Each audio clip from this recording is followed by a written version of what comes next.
Good morning, everyone. Welcome to this panel. I'm Father Harrison Aaron. I just need this. So we're going to have our panel here start in a second. I'm a priest of the Diocese of Victoria. Ooh, there's a little feedback key.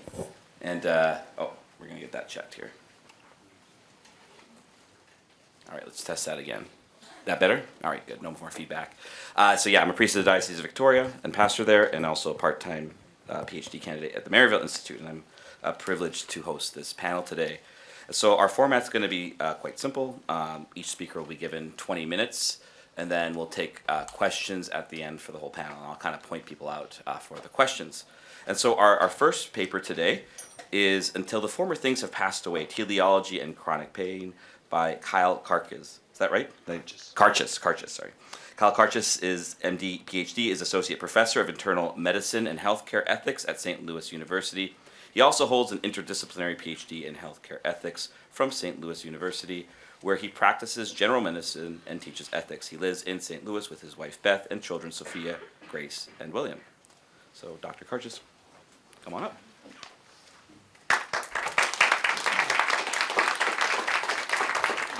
Good morning. It's wonderful to be here at a conference that I was able to attend when I was an undergraduate, and so now to be presenting at it is a really great privilege. Chronic pain is perhaps the most vexing clinical problem that I encounter in my work as a primary care physician. The so-called epidemic of opioid abuse, which claimed an estimated 80,000 American lives in 2021, amply demonstrates the risks of overprescribing medications for pain. As the journalist Sam Quinones documents in his book Dreamland, we physicians contributed to this crisis. Our mistaken belief based on poor quality research in the safety of opioids led powerful regulatory agencies to treat pain as the fifth vital sign, encouraging physicians to prescribe whatever dose of opioid was necessary to reduce it, thus starting many patients down the path toward addiction. On the other hand, we physicians cannot simply ignore the plight of those who suffer from chronic pain. For many of our patients, pain makes what Drew later calls a telic demand. It includes an inherent imperative toward interpretation and action. The urgency and anticipation with which many of my patients with chronic pain come in for evaluation testifies to this imperative. Unfortunately, medical research into chronic pain has not yet offered a new way forward.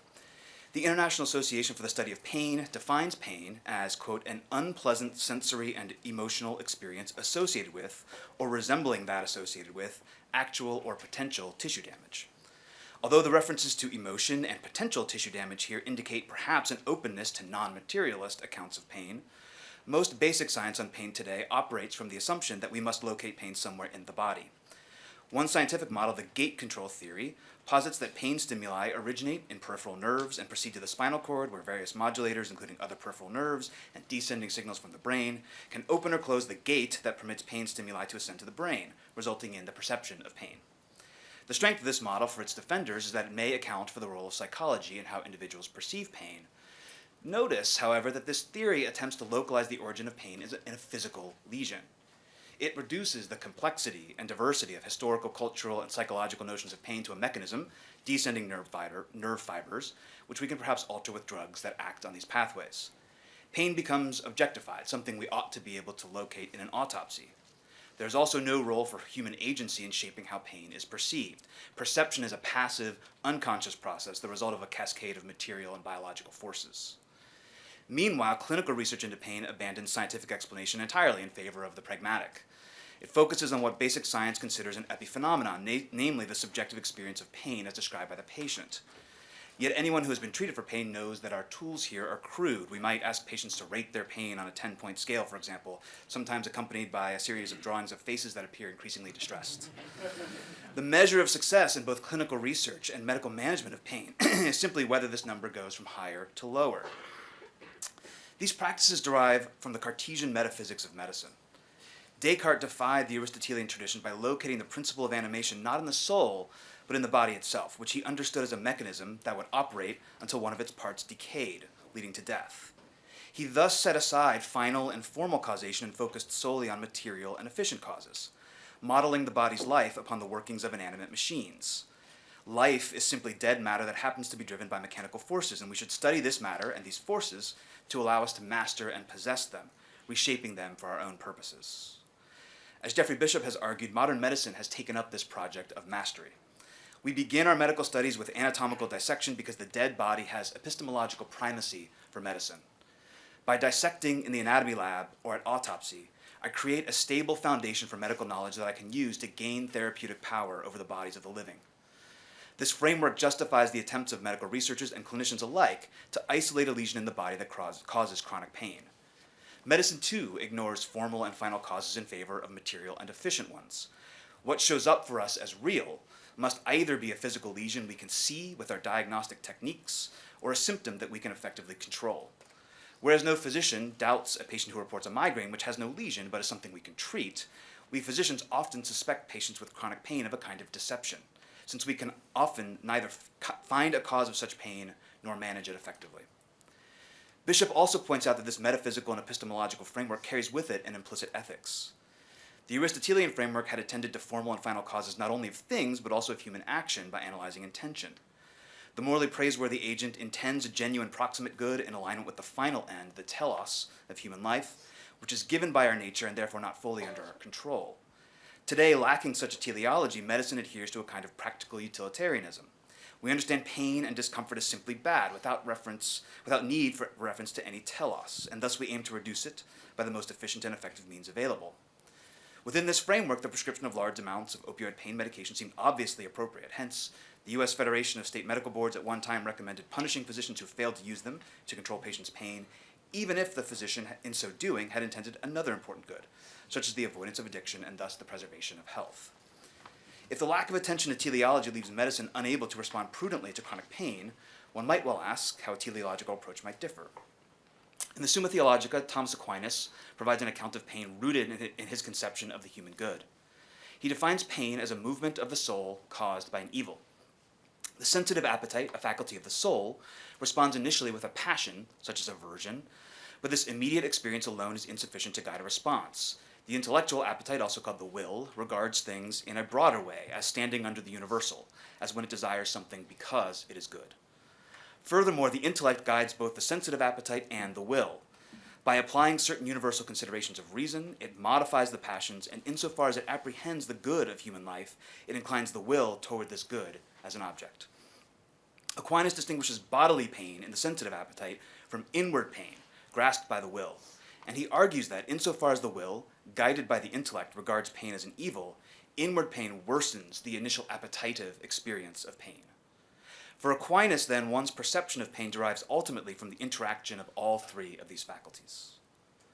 Notice that instead of localizing pain in a bodily lesion that creates a physiological cascade, Aquinas assigns it to faculties within the soul, which is present throughout the body in a hylomorphic unity.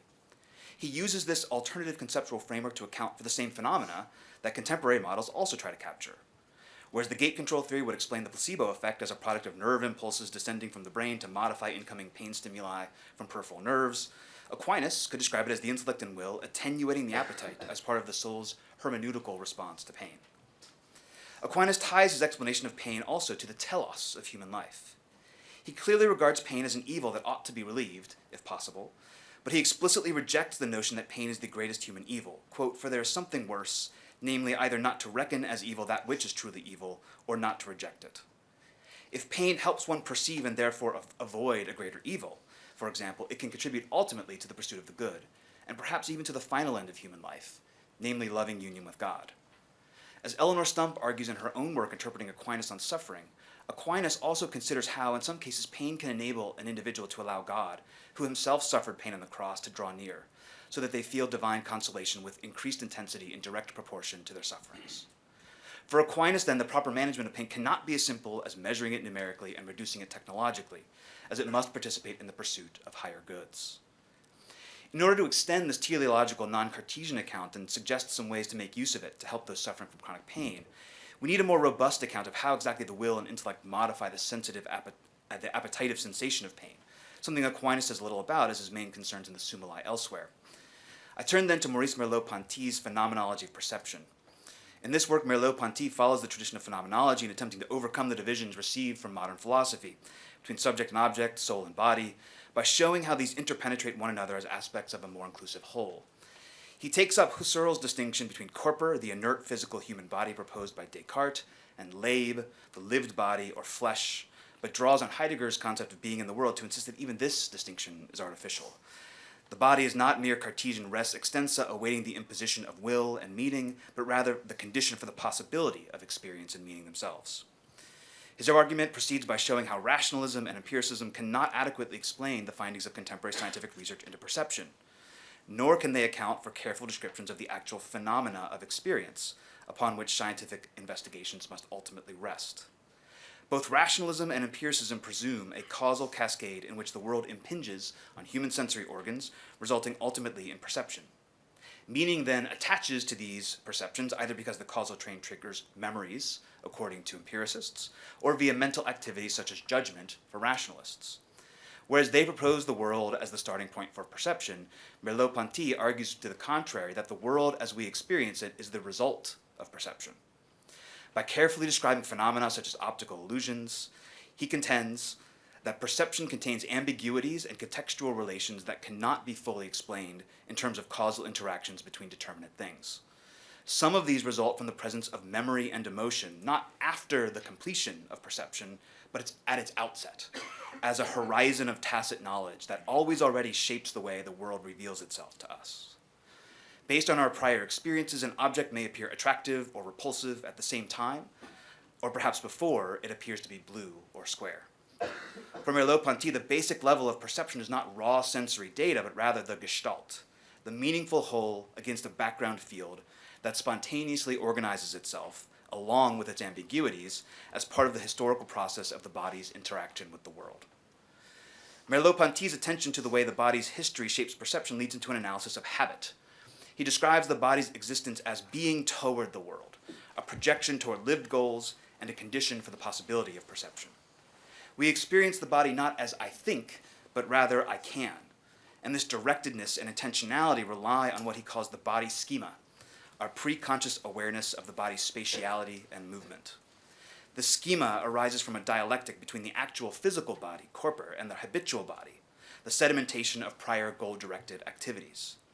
The world poses an invitation or question to the body, and over time, as the body responds repeatedly, it acquires a habit, a dynamic corporeal scheme that allows one to relate to the world intentionally in a spontaneous or immediate way, because we experience the world as comprehensible and manageable.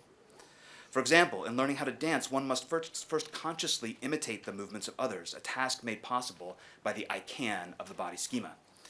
In time, with repetition, the body grasps and performs these movements without relying on cognition, such that the understanding that expresses the body's goals and meaning now resides in the limbs themselves, expressed by their mastery over these movements, and also their flexibility in adding new movements in response to perceptual motivations.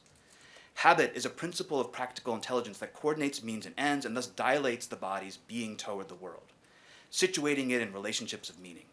Indeed, as the example of dancing suggests, habit is inherently social and cultural, since the way in which one's body responds to the world's invitation will depend on its relationship with other individuals and institutions. Quote, we carry the social inseparably with us, as Merlot Ponte says. Thus, the lived body comes about historically through these interactions and is always in a process of formation. Merlot Ponte uses this framework to analyze various pathologies such as phantom limb, in which an amputee continues to sense the painful presence of the missing limb. According to Merlot Ponte, part of these patients' suffering derives from a disjunction between the habitual body and the actual body. Prior to the amputation, the patient's actual body receded from his attention as he habitually engaged with the world. The amputation disrupts this intentional arc of his body toward his goals, and he now has difficulty adjusting his body schema to his new physical reality. In effect, the habitual body fills in the limb that the actual body lacks in an attempt to maintain the body's prior being toward the world. In Merlot Ponte's words, quote, the phantom limb is thus like a repressed experience, a previous present that cannot commit to becoming past. In time, the patient may develop a new body schema on which to build a habitual body that will allow him to inhabit the world again. In his rejection of the body conceived as mechanism, emphasis on the unity of mind or soul with the body, and understanding of embodiment as goal-directed, Merlot Ponte's account has affinities with that of Aquinas. Both also make use of the concept of habit, since for Aquinas, the virtues are habits of the will that direct it toward the good. However, whereas Aquinas describes a kind of hierarchy with intellect and will positioned above the sensory appetite as if to receive its raw data, Merlot Ponte shows how the soul's higher faculties are present simultaneously in the moment of perception, shaping the way the world appears to us. He also explains further how habit modifies perception, and his discussion of the social and cultural contributions to habit opens up the possibility of formation as a way to respond to problems such as chronic pain that begin from perception. I want to suggest that the account of perception I have only sketched here invites us to think beyond opioids to help patients with chronic pain. As Merlot Ponte's account of phantom limb indicates, part of these patients' suffering comes from the loss of their bodily being toward the world. Instead of receding into the background, the body in pain forces itself into the foreground of experience, becoming an object or obstacle in itself, rather than that which allows one to take hold of the world. The body becomes an I cannot, constricting the world and making it more challenging to manage. The onset of pain alters even space and time. A simple staircase now appears daunting, and an hour of relentless pain feels like an eternity.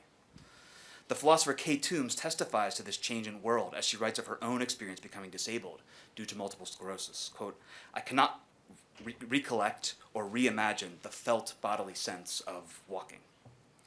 Pain alienates the patient from the world and even from people who do not have pain, as they struggle to convey how they feel to others, including physicians. Thus, any adequate plan to respond to chronic pain must attempt to help patients regain the spontaneous connection to and management of the world.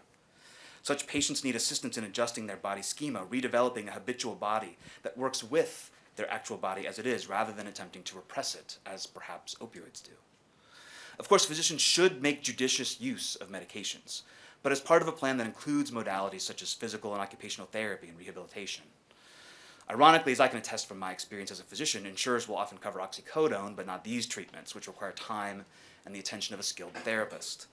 Yet I hope patients who use them may come in time to see pain as foreclosing some possibilities, but still allowing for other ways of relating to the world and others. In some cases, the patient's response to pain may require the use of equipment or reliance on help from others that they do not wish to accept. In her memoir, Too Late to Die Young, Harriet McBride Johnson, a lawyer and disability activist with a muscle-wasting condition, recounts a photo shoot in which the photographer encouraged her to leave her wheelchair to appear more authentic. It's incomprehensible to me, Johnson writes. Can't you see that this chair is just the way I am?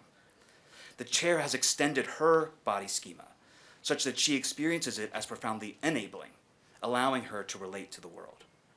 Her being toward the world lends her a perspective that differs from others, not only physically in her posture, but also morally, as she accepts assistance that some might reject. As she writes of being cared for by her attendant Geneva, quote, I sometimes think how strange it would be to do these morning things in solitude.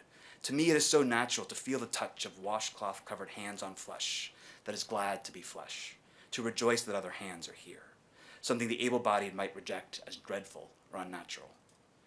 As such narratives from disabled writers attest, there is a need for formation that might alter our perception of our own frailty and of the lives of others in pain, reorienting us from a project of mastery over the body to a telos of mutual responsibility for it. The experience of chronic pain calls for individuals to develop what Alasdair MacIntyre has called the virtues of acknowledged dependence, and their communities too must be formed in these virtues to provide the necessary assistance. In Camp Pain, her ethnography of a rehabilitation center for patients with chronic pain, Jean Jackson describes how the community that developed among the patients, including the presence of certain moral exemplars who had managed to respond well to pain, helped just as much as anything the physicians could offer, and even reduced their reliance on medications. Perhaps there are opportunities to engage intentionally in such formation, to create communities that give the world back to patients who suffer from pain. As Toombs herself suggests when she writes of the intentional Christian community in which she now lives, caregiving is here, quote, transmuted from a burdensome obligation to a form of communion with one another, and the vulnerability and dependence of illness provide the opportunity to develop deep and meaningful relationships, end quote.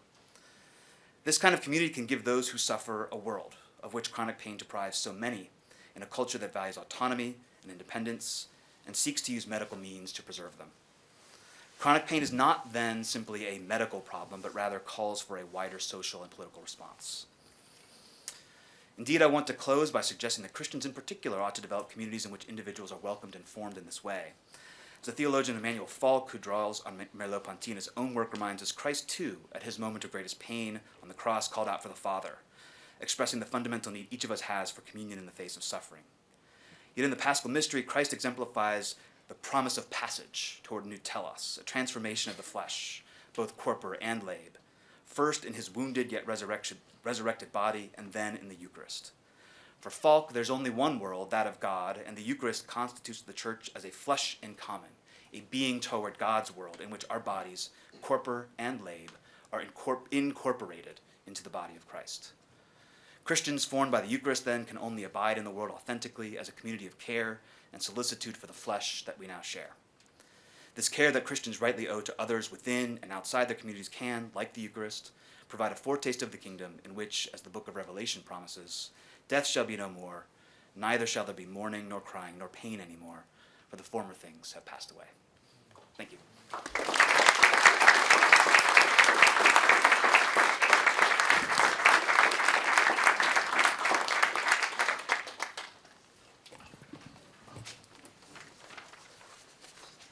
So our next speaker is Abigail Jorgensen, who is a PhD candidate in sociology at the University of Notre Dame and a Notre Fellow. Her dissertation involves longitudinal interviews with women in Wisconsin focusing on their views of parenthood and politics. In addition to working as a researcher, a methods consultant, and a writing center peer tutor on campus, Abby is also a birth and bereavement doula and childbirth educator. So she's going to be giving us a paper now, Would Miscarriage Exist Without the Fall? Abby.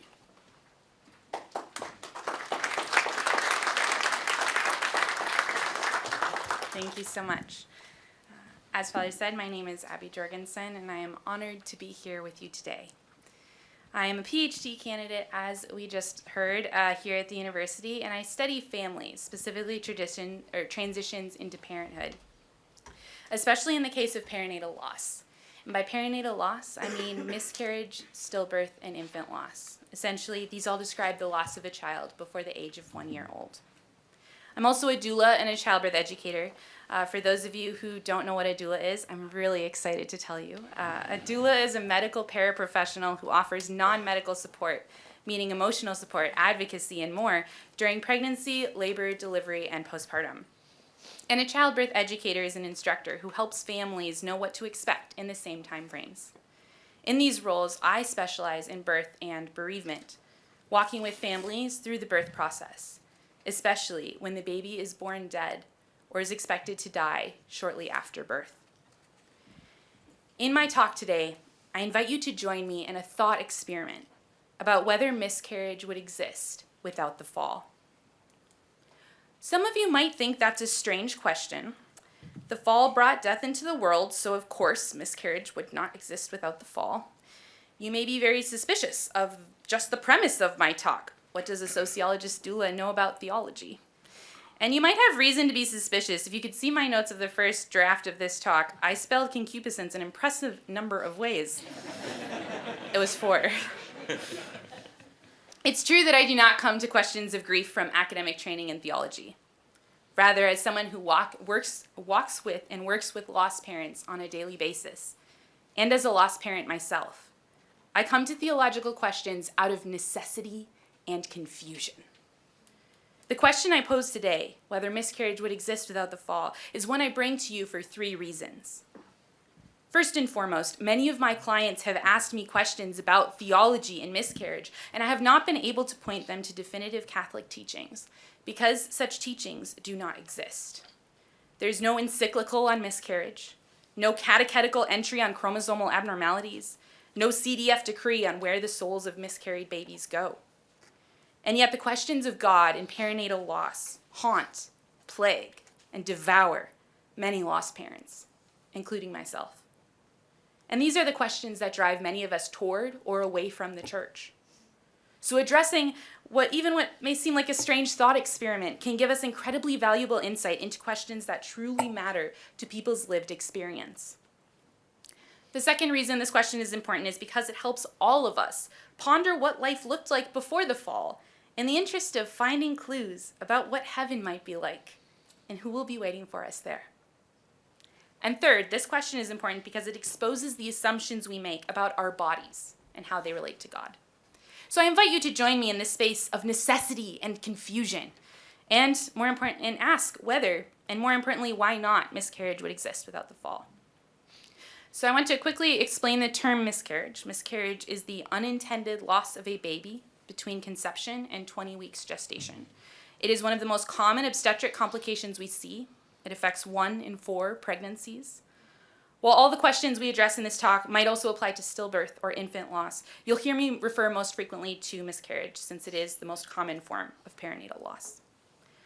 Let us begin with a question: what did the fall do to perinatal loss? Well, the fall introduced 2 elements of sin into the world, so let's start there. The fall introduced original sin and propensity towards sin, concupiscence. Still not probably spelled correctly, but that's okay. I want to quickly note that experiencing a miscarriage is not a sin.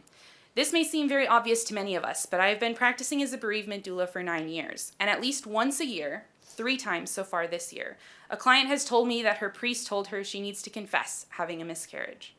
That's inaccurate, and why that's inaccurate is a different talk.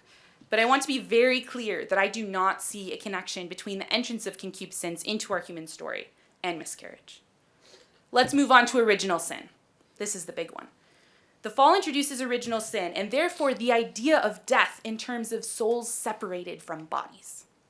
Thanks be to God, we are invited to salvation through the church and through baptism. However, the teaching on baptism can be incredibly difficult for parents who have experienced the loss of a child. We are all conceived with original sin. The Catechism says we're born with original sin, which is not the same as being conceived with original sin. But I've consulted several people on that, and the answer I've gotten is that we are conceived with original sin and therefore born with it too. Getting rid of original sin is incredibly important, as Jesus himself stressed in John 3:5. Truly, truly, I say to you, unless someone is born of water and the Spirit, he cannot enter the kingdom of God. But babies who die before or during birth never have even the opportunity for baptism, for the sacramental absolution of original sin. So after death, they hypothetically still carry the mark of original sin, which the Catechism defines as deprivation of original holiness and justice. One of the biggest fears some lost parents face is the thought that because of the fall, their baby who died in miscarriage is in hell. Even more terrifying is the idea that many church fathers agree, including the esteemed St. Augustine. Other ideas and explanations have popped up in church teaching, but a lot of this is just really confusing. For example, many laity wonder why limbo was in the Baltimore Catechism and it isn't in the Catechism now. And while the church has offered hopes, such as prayer for a baby who dies in baptism, which reads, "Trusting in your mercy and your all-embracing love, we pray that you give him or her happiness forever," the church has not provided a definitive answer on the eternal fate of babies who die before baptism. I'd like to share with you now what this can mean for lost parents by reading you an excerpt from my journal after my second loss. I don't know where my babies are. I know they're not here with me, but I don't know where they are. And that's a harsh reality I can't understand. I crave peace, I crave surety, I read the Catechism, I Google what theologians say, and no one will tell me where my babies are. Someday maybe I'll even see them again. But right now, right this moment, their little images and likenesses of God are out there somewhere and I don't know where. There's one surety. God is a God of mercy. God is the God who gathered the little children to himself and said that heaven is made up of such as these. O God of the little children, be here with me. One of the biggest sticking points I still have in Catholic theology is this very topic. If the church teaches that life begins at conception, why does she not allow baptism before birth? Those 9 months of pregnancy and the processes of labor and delivery are among the most dangerous and risky physical processes that we encounter, and we must do so without the sacramental absolution of original sin. So if any of you out there understand why the church doesn't allow baptism in utero, please write down all of the things I should read and send them to me. Or if you, like me, just wonder about this, email me and we'll get a cup of coffee. So now that we've established what the fall has done to miscarriage in terms of sin, let's turn to the next question. What has fall done to miscarriage in terms of bodies? When I ask people why they think miscarriage wouldn't exist without the fall, they frequently tell me that it is because without original sin, babies with quote-unquote the wrong number of chromosomes would never have been conceived. This idea that in a world without sin, these humans would simply not exist does not sit well with me. But there's a logic to the argument I don't want to dismiss. According to some estimates, chromosomal abnormalities are the cause of 90% of miscarriages before the 8th week. Random genetic changes make up most of these abnormalities. So given these numbers, it might make sense that when I ask people about the fall and miscarriage, they turn to genetic abnormalities. However, this conversational pivot exposes an assumption about bodies that makes me very uncomfortable. The assumption is that miscarried bodies do not point us toward God, but rather are reflections of sin. Not just their death, but their very makeup portrays the image and likeness of the fall rather than the image and likeness of the Creator. We see a similar set of assumptions in the church about disabled bodies who survive a pregnancy. I want to share with you the explanation given by Amy Kenny in her book, My Body is Not a Prayer Request. Fallmongers are sure to emphasize that my body is a result of the fall, but they don't recall that God promises to make the lame the remnant for the new creation. They forget that God, when talking to Moses, takes credit for making people mute or deaf, seeing or blind when they dismiss my disability. They're too busy giving me poems entitled No Wheelchairs in Heaven to reflect on why that makes them rejoice. Everyone currently alive is implicated by the fall. Disabled bodies carry the weight of being labeled products of the fall, as if all bodies are not implicated in the cosmic tyrannies of sin and suffering. Clothing is also a result of the fall, and I have never learned of anyone weeping at a lyric that proclaims, no more jeans in heaven because we'll finally be healed and whole. The fall has become a convenient way to distance the beloved community from disabled people. But in reality, we display the prophetic witness of what is true for all humans. All bodies are interdependent and fragile. Ours just make it more evident. All humans bear the image of God. That doesn't diminish after the fall. While Kenny is highlighting the experience of disabled adults, this argument about bodies who do not fit cultural ideas of prime specimens applies just as well in the case of miscarried bodies. I strongly believe that we need to replace narratives of miscarried bodies as reflections of sin, as unintended by God. With this understanding, Kenny highlights of our interdependence and the fragility of the human person.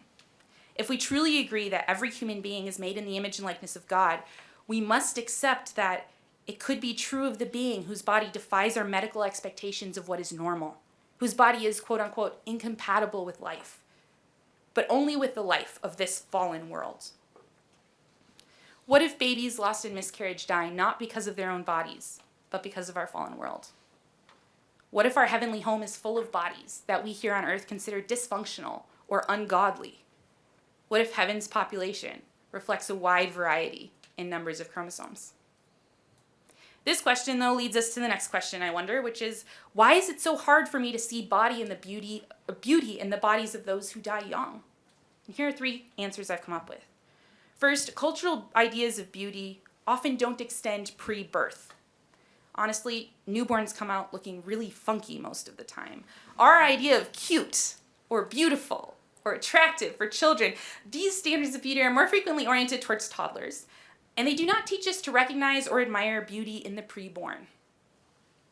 Second, our souls were not meant to be separated from our bodies. My first reaction upon seeing a baby's body is one of shock and horror every single time. And I have learned to thank my body and my soul for this immediate reaction, which shows to me that I recognize the injustice of the death that has occurred. But if we stay in shock and horror, we cannot appreciate beauty. As a bereavement doula, this is often one of the first invitations I make to families who have just met their child. Look at Gabriel's fingers. Do you see his fingers? Or if such features are indiscernible, look at how beautifully Rose fits into your hand. How precious she is.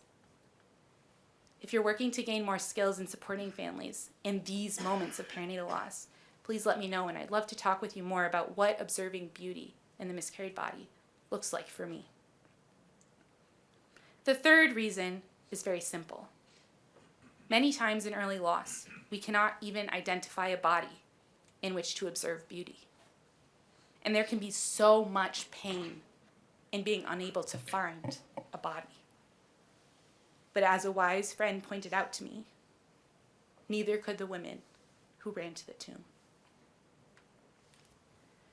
So where does this thought experiment leave us as we traverse questions of sin, bodies, beauty, and so many more questions that did not fit into this talk? Well, as you may have noticed, this talk provides more questions than answers. And these are questions that I grapple with every day. So the first place that this leaves us is hopefully a continued conversation. If you want to continue exploring these answers with me, please reach out to me. You can find me online pretty easily at Abby the Sociologist Doula. I would love to read emails of things to read. If you have an answer to one of my questions, please share it with me. I'd love to read your ideas, your thoughts, your questions that you may have about what bodies and miscarriage teach us about God. I would also love to walk with you and support you if you or a loved one has experienced a loss and are asking these questions not about a hypothetical thought experiment, but about your very own beloved child. All of these ideas are important to me because they affect the work that I do every day, both as a birth and bereavement doula and childbirth educator, but also as a sociologist who studies the kinds of grief that families experience after a loss.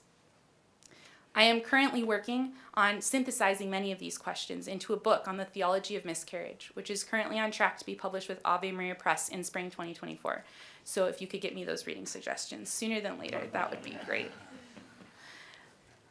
The need for this book, though, is the need that I felt. It's the questions that I asked, the questions that no one dared answer, the conversation that was kept in the shadows. But we can act even in the face of questions.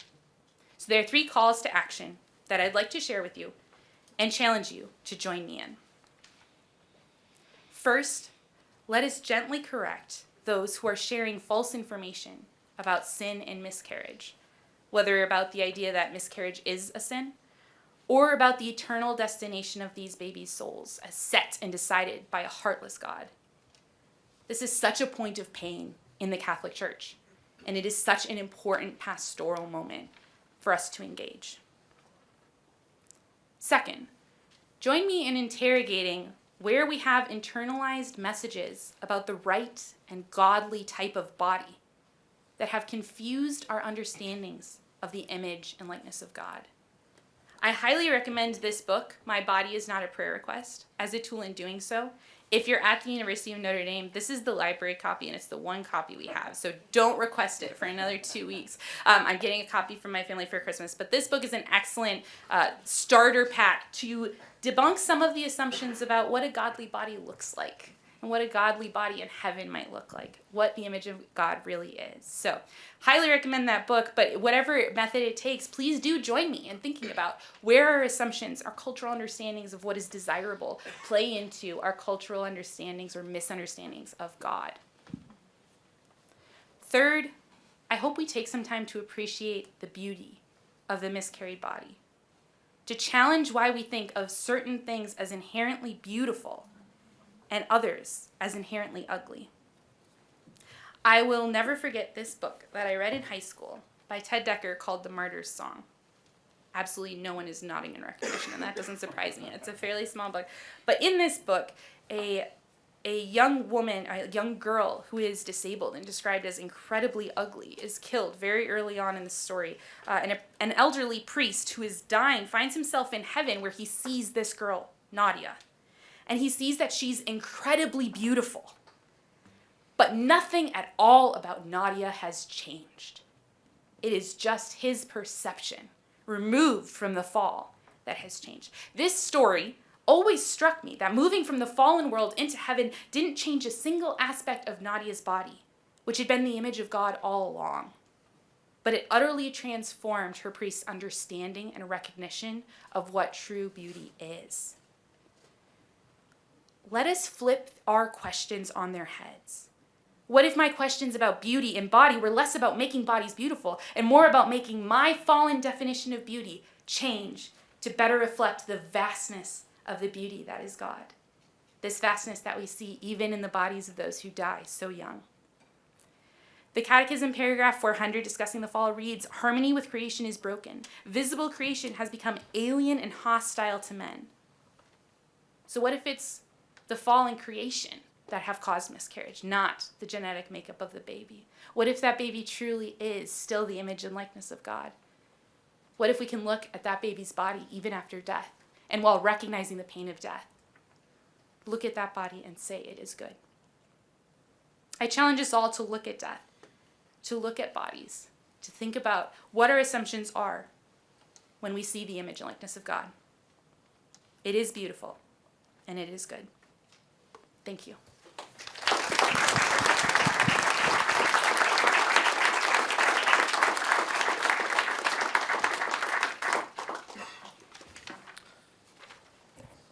So our third paper is by Emma Miller, and I forgot to say this at the beginning, bad moderator, but she has a handout at the back that's going to be kind of passed around if you haven't gotten it yet, some quotes that she's going to be using in her paper.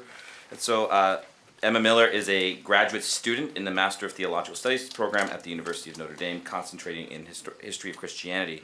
She holds a BA in Catholic Studies and Biology from the University of St. Thomas in Minnesota, and her paper titled today is Creation's Theodicy, Insights from Joseph Ratzinger and the Book of Job.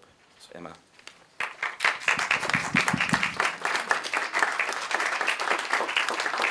Thank you. The assumption that man's physical death stands in opposition with a benevolent God's plan of creation permeates both philosophical and theological thought. Philosophically, this assumption is often employed to support a premise within the logic of the problem of evil. And theologically, it emerges in light of the interpretation that the death spoken of within the Genesis account of the fall includes not only the estrangement from God, but the literal biological death of the species.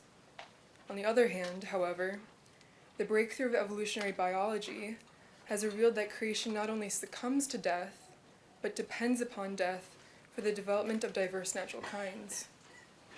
This revelation confirms that God's intended plan of creating biological life always admitted, and even needed, biological death.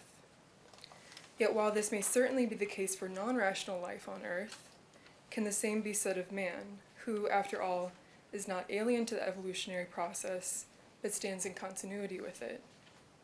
In a word, the centrality of death in evolution challenges the classical stance that prelapsarian man would have been exempt from biological death. And the question we must consider is, did the Creator always intend for man to undergo biological death? My aim for this paper will be to first present Joseph Ratzinger's treatment of human biological death in light of both fall and modern science, and consider some of the insights and challenges that emerge therein. Subsequently, I'll offer my own understanding of this issue.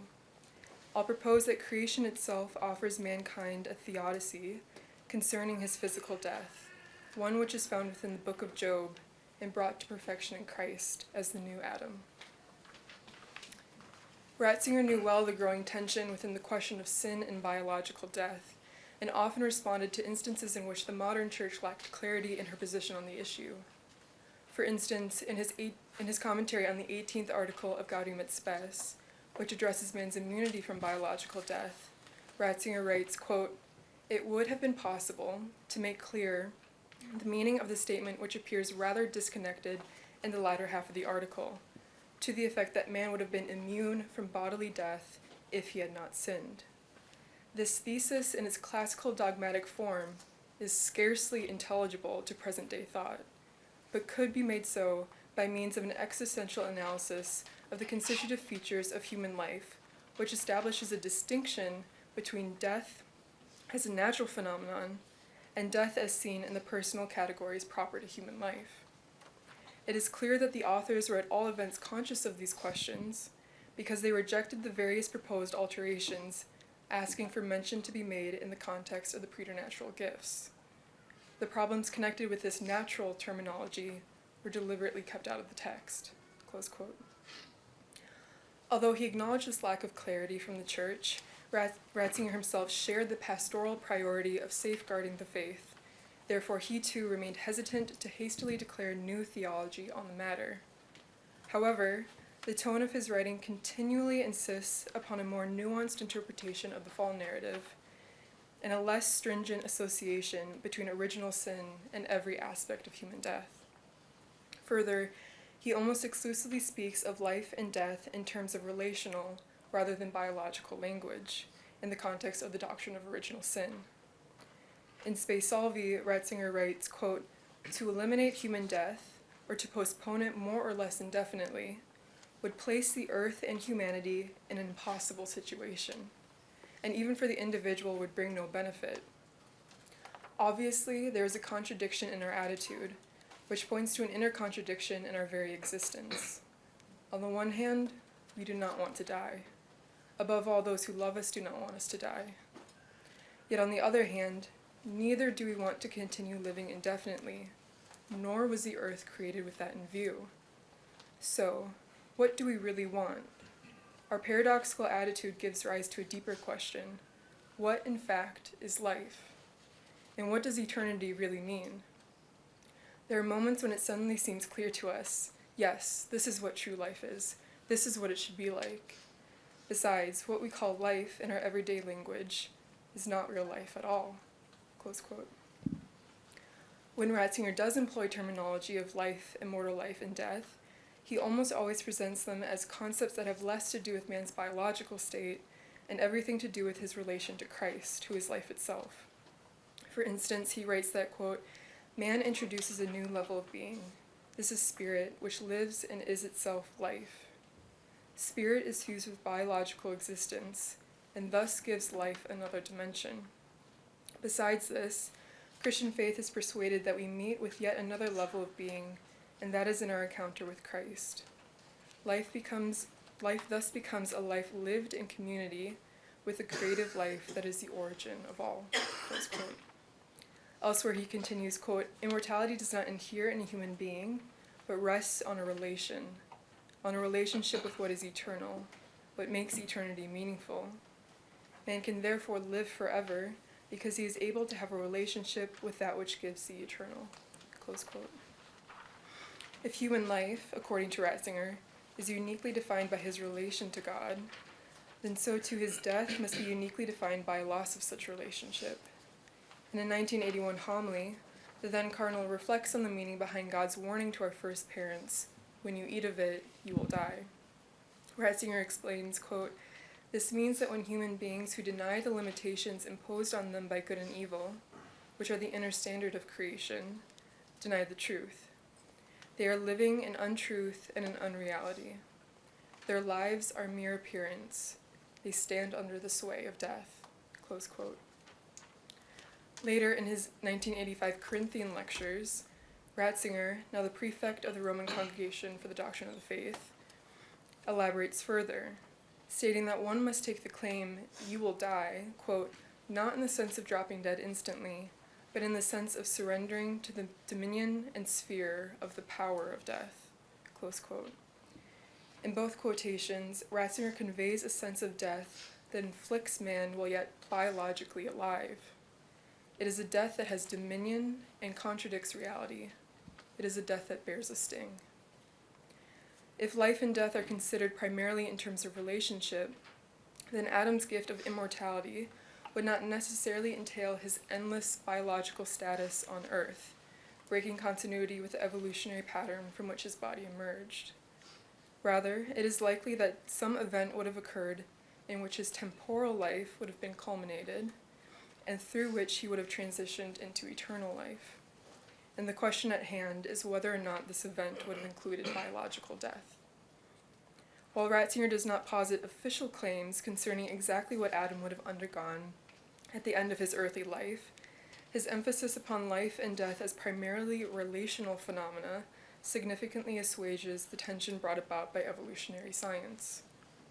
Circling back to the question that initiated this discussion, did the Creator always intend for man to undergo biological death? Ratzinger gives no direct answer, but through his work, he invites other theologians to consider this question more deeply, as its answer impacts the way in which man approaches physical death and understands God to be the Creator. The most challenging component of this contemporary shift is its implication that God always intended for man to undergo a destruction of his nature and his personhood at the divorce of body and soul, even if he should be reconstituted soon after in a heavenly resurrection. Yet notice how this scenario has been played out in the life of Our Lady. According to the early tradition, which Ratzinger observes in his Mariology, before her assumption into heaven, Our Lady followed her Son in undergoing biological death. In such a way, her total surrender to God's will in her life continued through her death, seeing it not as an evil to stave off, but the way to conform herself even further to her Son. This attitude of surrender appears also in the deaths of the saints, especially in those who died of serious illness or martyrdom. Although experiencing tremendous physical suffering, they seem to have died a death that bore no sting. What mysteries did they understand in their passing that allowed for this? I would argue that above all, they died in a posture of complete surrender because of their knowledge of God's providence, which is his eternal plan, and the resurrection to come. And that these mysteries are not hidden from us, but permeate creation itself. Thus, while creation, and in particular, the evolutionary development of creatures, engender the tension surrounding man's biological death, I hope to show how creation itself also offers mankind a theodicy in response to this issue, particularly as it is conveyed in the book of Job and brought to its perfection in Christ as the new Adam. After suffering physical loss of every kind, his family, his property, his health, Job looks to God, perhaps expecting a consoling message or even an explanation for his suffering, yet in place of both, God takes Job on a tour through creation. Why is this the chosen response to Job's suffering? A tour through creation shouldn't make sense of physical suffering, and certainly philosophers do not typically present this as the answer to the problem of evil.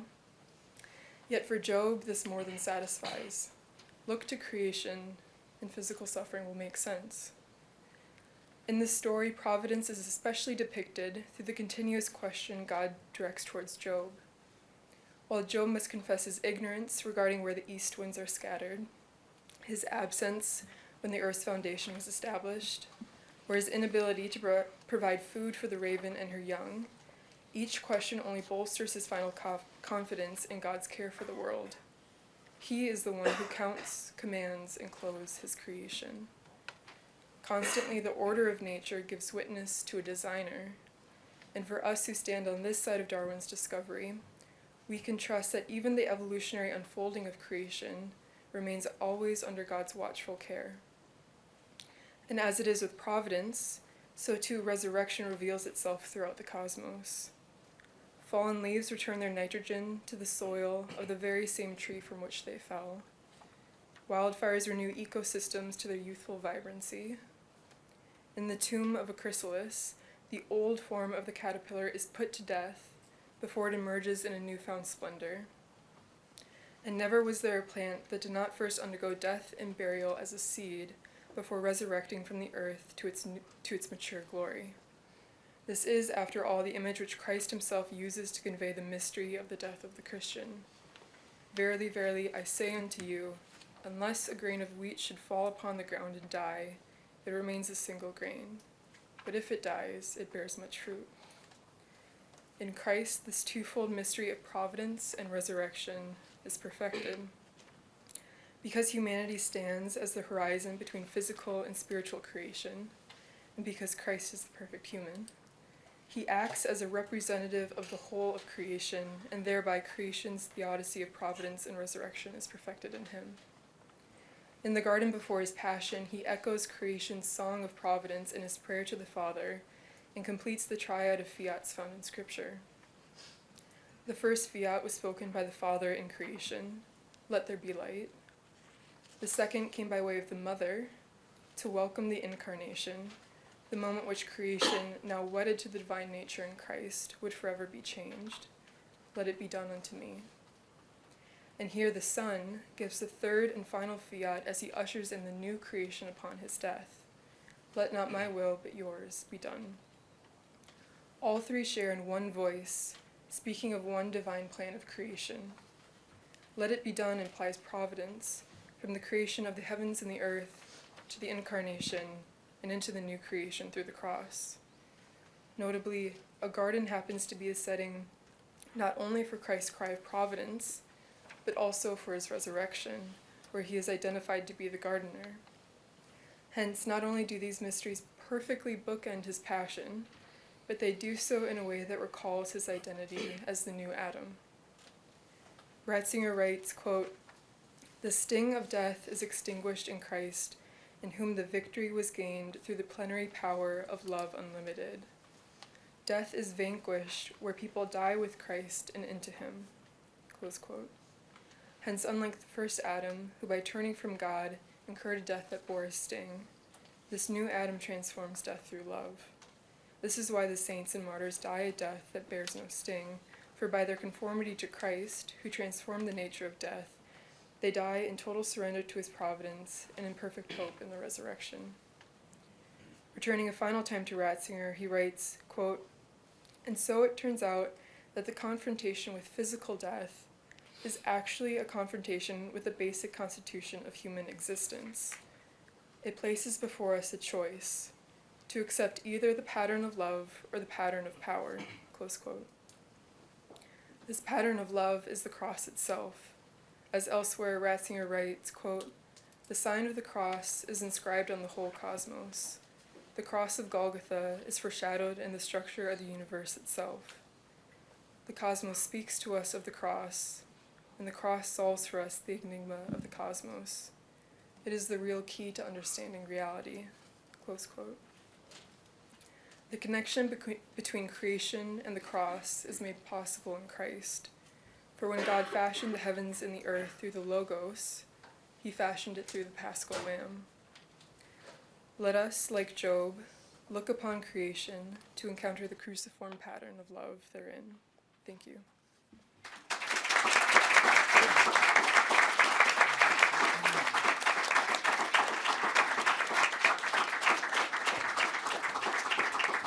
This is a rare thing at conferences. Papers are done on time. We have like 19 minutes for questions. So but before we do questions, I am going to invoke the moderator privilege.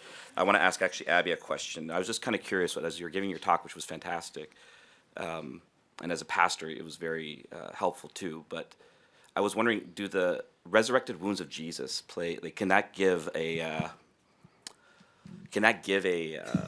insight that Jesus still bears his wounds in the resurrection, and could that inform some of the things you were talking about? Oh my word, that's heavier than I thought it was. Okay. I think that they absolutely can. I think that this is one thing where theologically, I love that idea and I love where you're going with it.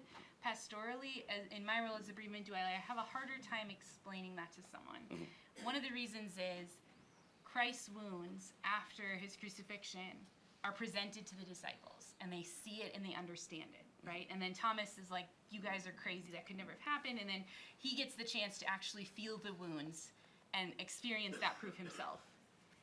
And for a mother who never got to hold the baby, or for a father who never got to interact with the baby, it's a little bit harder to use some story about the beauty of wounds in perfection when someone got proof and I didn't, right? So theologically, I think that's an incredibly beautiful witness. There's a lot of wonderful artwork for families who have lost children that shows Jesus holding a baby, and I'm particularly drawn to the ones that show the wounds on his hands for exactly the reason you point out. It's a lot harder for me to figure out how to present that to a family in a way that might be useful for them. I'm just going to follow up quickly just with in John's Gospel, there's no mention of Thomas actually touching the wounds. Right, so that just does a little follow-up there. But anyways, I'll shut up now. So questions, all right, yeah, over there, red shirt. Yeah, I have a question for future Dr. Jorgensen as well. I really enjoyed your speech, and I thought it was, I felt personally connected to it. My mom lost 2 miscarriages, 2 shortly after. And I was just going to ask you, how do you think, in the case of miscarriage, I assume it's a doctrine, from my understanding it's a doctrine, the idea of baptism by desire. How do you think that plays a role? And maybe in the case of like abortion, you can make the argument for baptism by blood. How do you think that plays a role in what you discussed? Thank you for the question, and first and foremost, I'm very sorry for the loss of your siblings. I think that baptism by desire has brought me a lot of peace as a lost mom myself, and I know that it brings many of my clients a lot of peace as well. There's this really beautiful quote of saying that your baby was baptized in the water of your tears. It's attributed to St. Bernard of Clairvaux, but I'm really sure I found the person on the internet who made it up. So unfortunately, it's not actual real doctrine that we should be trusting in. But that idea of baptism by desire is something that I've worked with extensively. And that's something where I found a lot of comfort in the church fathers. I know I ding them on the baptism thing, but the idea, or on the baptism required for heaven, but the idea of the desire of a parent or the intention of a parent gives me a lot of hope, not only for the children that we know we've lost, but the children that were lost so early that we may never have even known they existed, right? So I hope that God knows, if I've had more losses than I actually know of, that I would have baptized those babies had I known they existed, had they made it to birth, had I been able to baptize them, right? So I find that doctrine or that teaching incredibly comforting, and I think a lot of folks find that as well. I have a question for Kyle. In a world where 80% of our medical care is spent toward the latter year or two of our life, which doesn't really sustain life, how do we as a church, how can we do a better job at helping our people embrace death, as opposed to spending their life savings to run away from what is inevitable? So that's a great question, and it speaks to what I mentioned about the sort of focus of modern medicine on material and efficient causality. That's always where we go first. We that something comes up as people approach the end of their lives, a new diagnosis, and our first thought is, can we do something about it? What can we do about it? And let's diagnose it, let's localize it, and let's do something about it. And there's a lack of attention to formal and final causation there. That's part of the problem. And so I think what the church can offer is a way of restoring attention to formal and final causality. That doesn't necessarily mean that we don't make use of those, but that it's oriented toward a different end. So that we have to keep in mind, I mentioned sort of, Emmanuel Falk at the end, the theologian. He describes that sort of that end as incorporation to the body of Christ and filiation to God, that is our end. And so insofar as the medical means that we have at our disposal might cut against that, might separate us from the community by keeping us in a hospital for so much of the time that we have toward the end of our life, might make it more difficult to participate in the sacraments. These are things that have to be kind of taken into account in the plans that we make as physicians for our patients, and which we neglect far too often by not even asking about them. They don't show up for us as real because we sort of focus so much on material and efficient causation. Emma, would you like to say something to that too? I suppose I always come back to the witness of the saints and martyrs in their death, and what we can glean from reading those stories. So I guess making those more known, and just a sense of, if you were to go up to any one of them in their final stage of life, or undergoing death and terminal illness, and say, are you suffering? On one sense, if you were coming into that room with a secular mindset, you'd say, of course they are. Why would you even ask that question? But strangely, I think a lot of the saints would say, yes, on one hand they are, and through that they're being conformed to their beloved, they're being conformed to Christ. And then on the other hand, they're not. They're so peaceful, they're so joyful, and they completely surrender to the providence and know that, the Lord is in control of their lives. And they also have perfect hope that this isn't the end, right? They know that the resurrection is to come. And so I think that looking to them as witnesses can give others at the end of their life a great deal of confidence too. Wait, sure, right there, yeah. I just had a question for Carl, but feel free, the other panelists want to contribute as well. It's about the science of pain and the treatment of pain. And I recently read Ross Gouthart's book, The Deep Places, a Journey of Illness and Discovery, I think it's called, and so on his experience of chronic Lyme disease. And it seems like from that book that one of the things which this particular guy found most frustrating about his experience of chronic pain is that no one really adequately recognised or understood what he was going through, and he almost had to go to sort of the backwaters of wherever to find doctors who actually acknowledged Lyme disease as a real thing and had some sort of an understanding of what he was experiencing. So I'm just wondering, to what extent does this idea of letting someone who has chronic pain know that they're understood, to what extent is that just a significant part of the treatment process, is to actually acknowledge and affirm their experience of pain is real? Yeah, thanks for that question. It's another example of, this is a sort of pain without lesion, that chronic Lyme disease and other conditions that are mysterious, fibromyalgia, another example, many chronic pain syndromes don't have a lesion that we can identify. And so this is, another example of conditions that come under suspicion from physicians. And I think that book speaks to that, is that, we would see physician after physician, no one could find anything wrong. And so it's like, well, it must be in your mind. Again, trying to localize it, right? If it's not in your body, it must be in the brain somewhere, and we can turn that off. If we can only find a way to turn it off, you'll be sort of healed. I guess in some sense, an answer to your question is, and this actually ties into the previous question about death too, is that it actually speaks to like the limitations of medicine. I'm not actually sure whether this is something that medicine can give people. Now, certainly, I think, for me, the essence of medicine is the physician-patient relationship, the relationship I have with my patients, just the reassurance that I'm there with them and walking with them, accompanying them in their illness, as Pope Francis, might put it, before we even get to that, regardless of what happens, whether we find a diagnosis or not, I'm here for you. But that's limited. And I want to be careful. There's maybe a danger in what I said of instrumentalizing spiritual goods for the purpose of treatment. And that's something I want to really avoid, is that I don't want physicians to say, well, have you tried praying about this? This is not, that's something I want to be careful about, something that Jeff Bishop warns about in his book, The Anticipatory Corpse, that the kind of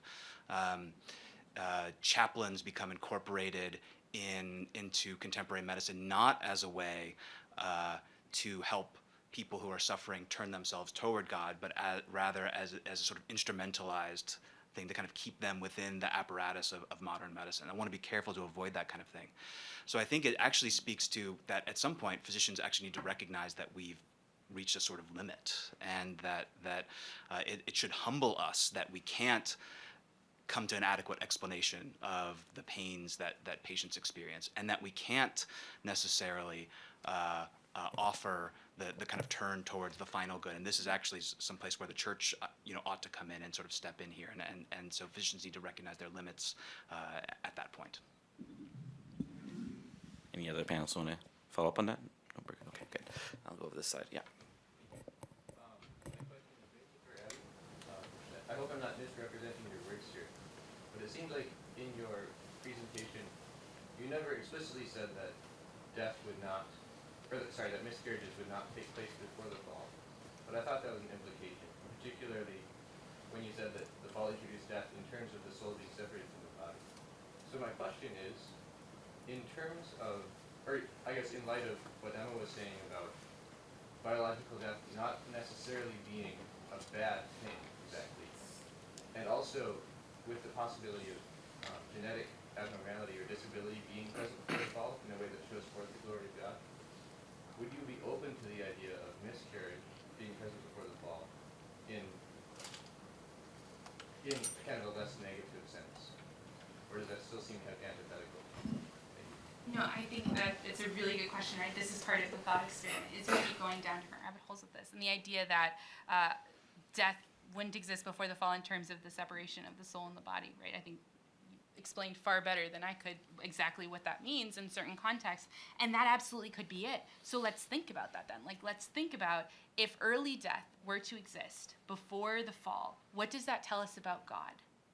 And what does that tell us about our bodies? And what does that tell us about our children's bodies? Like, that we do not have an hour to talk about that right now, but I have an hour after this if you want to get coffee.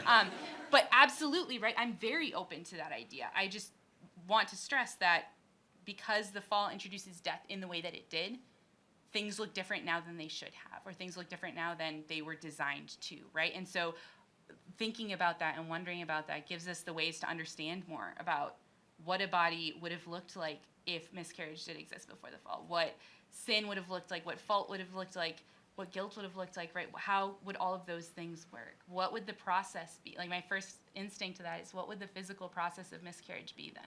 Would there still be blood? Right? Like, these very practical questions are what questions like yours, like my thought experiment, can really raise. So I don't know, but I'd love to chat about it more. Yeah, at the back with the yellow jacket. Quickly, I'm Charlene with the National Catholic Partnership on Disability, and thank you to all the panelists, but I wanted to just mention a resource. Abby, you may be aware, or others may care to know. A fairly new Catholic nonprofit is Redbird Ministries that specifically supports parents who have had the losses of which you speak, blessed by the bishops, and again, just something to know about. Thank you. If you are interested in helping, Redbird Ministries and I are actually starting up a project soon looking at how dioceses treat rituals after a loss. Some dioceses allow full funeral masses for a baby who was not able to be baptized, and some do not. And so we are looking into what that looks like across the country, and we'd love help if you're interested. So we have time for maybe 2 more questions. So yeah. Sorry, let me get I'm going to stand up because that helps me talk. So I think specifically for Kyle and Abby, kind of the thread of commonality that I noticed in your talks is almost, especially very explicitly at the end of yours, Kyle, how this kind of communal nature, intentional community can, I think, really help address and heal and rectify these ideas, these disordered ideas we have about chronic pain, but then also disability, because you both mentioned that through your talks. And I guess specifically thinking about end-of-life issues and assisted suicide, and how I know some research has shown that many people who choose that route do so as to not be a burden. I was just wondering if you could speak more to how that communal aspect can contribute to kind of like the healing and proper ordering of like, this idea of like what are our bodies and who are we and what makes a beautiful body, and what role does pain have in that? Most of my experience with end of care or end of life care has to do with me supporting the families, not me supporting the individual. That's a really key difference between a bereavement doula and, say, a death doula, right? So when I am helping families make this decision, they are not making the decision on behalf of themselves. And I imagine that that plays a lot more strongly into the features that you're considering, though they're certainly present. So with that caveat, I will say that I think there's a lot of pain in the lack of community that can happen when parents are making decisions about what kind of palliative care might occur for a newborn who is expected to be born alive or perhaps survive a few minutes, a few hours. And there can be a lot of judgment, particularly from people who have very strong feelings about respecting the baby, and think that respecting the baby can only happen one particular way, or can only happen my particular way, and things like that. So a lot of the families that I work with who are in this situation find a lot more comfort in material promoting assisted suicide, because that's the idea of compassion that they've been presented with, right? And so I think it's really important for us to think about the multiple players that work here and how we can support them differently. In my work, working with parents who are making those decisions on behalf of someone else, the idea of compassion and the idea that you have people who understand or are supporting you or who are walking through your discernment with you instead of against you really plays into what types of things they're listening to and what they're not. But for the actual look at the person who is making those decisions for themselves or is more of a part of that care, I will turn it over to Kyle. I'm glad you brought that up, because it speaks to the importance of formation, actually, and the way that we're always already being formed, because it sort of seems maybe abstract. Well, how can we actually do this? And I want to suggest it's already happening, and this is a clear example of it. Emil Durkheim, in his categorization of different types of suicide, gives of the 4 types, he talks about fatalistic suicide as one type of suicide. And fatalistic suicide occurs when someone who is embedded within a community or a society that has a strong kind of moral value, and that person fails to live up to that value, they internalize that, they turn their anger in on themselves, and that leads them to seek death. Well, what is our narrative? Stanley Hauerwas might ask, what is our narrative? What narratives are we sort of formed in? And it is this sort of self-made, individualistic kind of person. I'm supposed to fashion my own identity, and dependence on others or dependence on the state or whatever is a kind of failure. And so I think Merlot Ponte gives us the sense that actually gets in at the level of perception, that when I sort of feel pain that causes me to rely on others in a way that I hadn't before, I experience that as a failure. And so, being a burden on others is a failure, and I internalize that and seek death as a way. And that is the number one reason that people seek medical aid in dying or assisted suicide. It's not as the rhetoric around it might indicate, it is not a symptom, the need to control symptoms. It is fear of being a burden. And I think that that's why I think the church needs to offer a kind of counter formation. And if it's possible to form us in the bad way, it ought to be possible to form us in a different way, so that the church can offer not analgesia. And I want to be clear that's not, it's not instrumentalizing this for the purpose of analgesia. That's not what Christianity promises. Aquinas in the Summa says that Christ's pain on the cross exceeded all other pains because he had a perfect soul. So perfection is associated here with actually worse pain. And as has been talked about, Christ's wounds persisting after the resurrection in a kind of a mysterious way. So it's not that that's what offers, but a transfiguration or a different way of sort of perceiving it. Great. So we'll have time for one more question, maybe one for Emma. So someone have okay, great. Yeah, sure. Thank you, Emma. I was wondering if you kind of hinted that death might be a phenomenon before the fall. I was wondering if you could also put the same argument for that suffering might be a phenomenon before the fall. And maybe a second question is that how do you understand the perceived causal correlation between spiritual health and physical health? Like vices that I have deteriorate my physical health, whereas virtues like meditation and different prayer routines help me physically. They promote physical health. So I guess there's two questions for you. Yeah, I think that's interesting. I definitely see the case to be made that there would be suffering before the fall. Not suffering in the sense, we've been talking about distinctions of pain. So maybe perhaps a physical suffering, but not one that would cause confusion, distress, despair, the way that we feel it now when we experience physical suffering. I think that is in line with our evolutionary development, the way that we've evolved, nerves, and as a sort of protective mechanism. So having felt, physical pain to warn us, I think that we could really make a case for that would be there before the fall. As for virtue and vice, I don't know if I completely understand the question, but it seems like the spiritual health of before the fall would necessitate physical health because we perceive a correlation between the two, or a causal connection between the two. Yes. Just in our everyday experience. yes. I think with that, especially, just going back to this distinction between what kind of suffering are we really speaking of, the spiritual health, I think, would be maintained before the fall, that we would view physical health and well-being versus suffering very differently. And then when sin entered the world, we no longer have that same relationship.